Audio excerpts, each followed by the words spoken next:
మాజీ మంత్రి పేర్ని నాని కుటుంబం అజ్ఞాతంలోనికి వెళ్లిపోయింది. మరోవైపు బియ్యం మాయం కేసులో దర్యాప్తు కొనసాగుతోంది. నిన్న పేర్ని నానికి నోటీసులను ఇచ్చినా ఇప్పటివరకు స్పందించలేదు. అంతేకాకుండా పేర్ని నాని కిట్టులు విచారణకు కూడా హాజరు కాలేదు. ఇదే కేసులో పేర్ని నాని భార్య జయసుధపై కూడా లుకౌట్ నోటీసులు ఇచ్చారు పోలీసులు.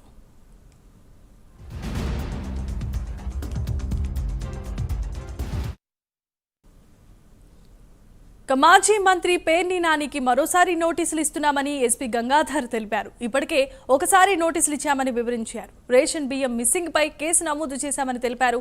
లోతైన విచారణ జరుగుతోందని, రికార్డ్స్ తో పాటుగా సిపియు సీజ్ చేశామన్నారు. ఇక త్వరలోనే విచారణ పూర్తి చేస్తామని అన్నారు. పోలీసుల విచారణను ఎదుర్కోలేకే మాజీ మంత్రి పేర్ని నాని పారిపోయారని మంత్రి కొల్లు రవీంద్ర మండిపడ్డారు.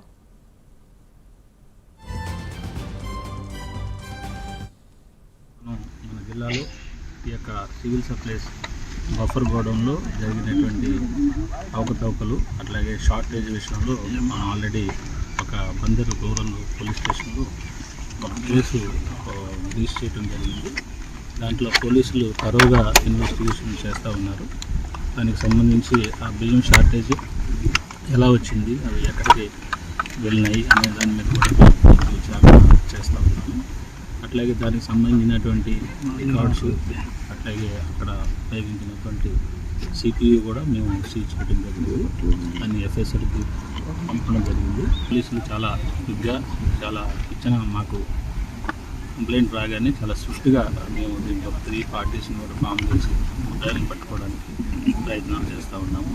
దీంట్లో ఇన్వెస్టిగేషన్ అనేది చాలా తరోగా సైంటిఫిక్గా జరుగుతూ ఉంది. దీనికి సంబంధించి ఎవరికి ఏ రకమైనటువంటి అపోహలు అవసరం లేదు. సో ఇది చాలా ఇన్డెప్త్ అప్రోచ్ చేసి అందరినీ కూడా యాజ్ పర్ లా మేము ఈ యొక్క కేసుని ఫైనల్ చేస్తాం. ప్రతిరోజు మీడియా ముందుండి ప్రతిరోజు నీతి వాక్యాలు చెప్పే మాజీ మంత్రి పేర్ని నాని అడ్రస్ లేడు. గత 15-20 రోజులుగా ఆయన సొంత గోడౌన్లో వాళ్ళ భార్య పేరు మీద, వాళ్ళ తల్లి పేరు మీద ఉన్నటువంటి గోడౌన్లో పేదలకి చెందినటువంటి పీడిఎస్ బియ్యం, ఏదైతే పేదలకి పంచాల్సినటువంటి పీడిఎస్ బియ్యం 5,000 బస్తాలు, అంటే ప్రాథమికంగా వచ్చినటువంటి అంచనా 5,000 బస్తాల బియ్యం అక్రమంగా తరలించబడ్డాయి. మరి దాని మీద మరి ఎవరు మాట్లాడినా అడిగినా కూడా సమాధానం లేదు. మరి ఊరు వదిలిపెట్టి పారిపోయాడు ఆయన. దొంగే దొంగ దొంగ అనే విధంగా మరి ఇన్ని రోజులు అనేక కథలు చెప్పినటువంటి వ్యక్తి మరి ఆ రోజున విజిలెన్స్ వాళ్ళు వెళ్తే, ఆ తనిఖీ కోసం వెళ్తే కనీసం తాళాలు కూడా తీయకుండా ఆ రోజున వెళ్ళిపోయినటువంటి సందర్భం. తర్వాత మళ్ళీ అక్కడ బియ్యం తక్కువ ఉంది, మేము డబ్బులు కడతామని చెప్పి ఒక లెటర్ రాస్తారు. అంటే దొంగతనం చేసి ఆ డబ్బులు కట్టేస్తామంటే దొరైపోతారా?